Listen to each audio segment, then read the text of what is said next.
Alors voilà, je m'appelle Christian Ramos, je suis professeur de capoeira à la MJC depuis 9 ans. J'attaque la 9e année en fait. Et j'enseigne depuis une dizaine d'années à peu près. Voilà. Qu'est-ce qui a suscité cette vocation? Qu'est-ce qui a suscité cette vocation? Et ben en fait, je vais pas dire que je suis tombé là par hasard. J'ai connu un peu la capoeira à travers des vacances. Et c'est mon cousin qui m'a poussé en fait à faire de la capoeira. Donc il a trouvé un cours comme ça, il m'a dit ouais, tu devrais essayer, et puis voilà. Ça s'est passé comme ça, donc ce qui a suscité cette vocation, c'est, on va pas dire que c'est le hasard, mais presque. Et pourquoi enseigner?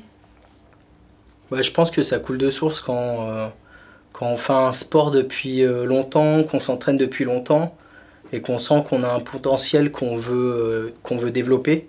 Je pense qu'on est obligé de passer par l'enseignement.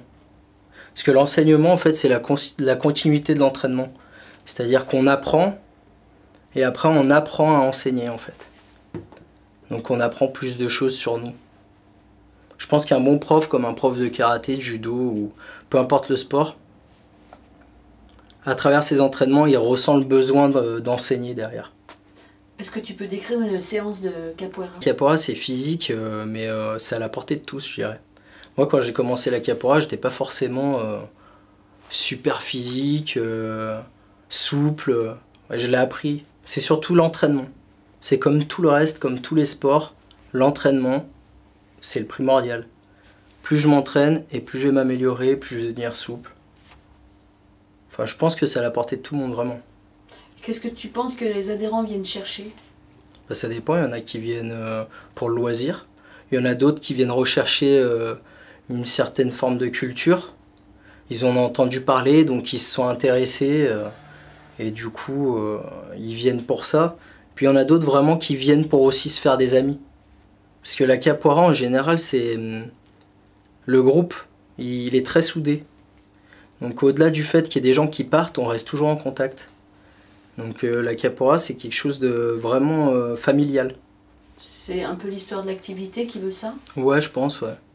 Ouais, et puis les gens qui viennent, au final, ils se trouvent des points communs. Moi, c'est Bérénice et aujourd'hui, je fais de la capoeira avec Portug. Donc cela fait 2 ans déjà et c'est vraiment quelque chose qui me tient à cœur, qui permet de me construire et c'est vraiment extrêmement intéressant dans le fait qu'on apprend continuellement. La capoeira, c'est vraiment l'esprit qu'il peut y avoir, c'est vraiment de l'entraide, il n'y a pas de jugement, on accepte l'autre, on apprend de l'autre. C'est vraiment un échange, quel que soit le grade, et c'est vraiment gratifiant. On peut arriver comme ça, regarder, et on peut jouer, on peut apprendre directement. Enfin, c'est quelque chose qui, certains diront pas instinctif, mais moi je pense que c'est quelque chose, en tout cas, qui nous permet de nous construire, et de ce point de départ-là, je pense que ça peut être instinctif.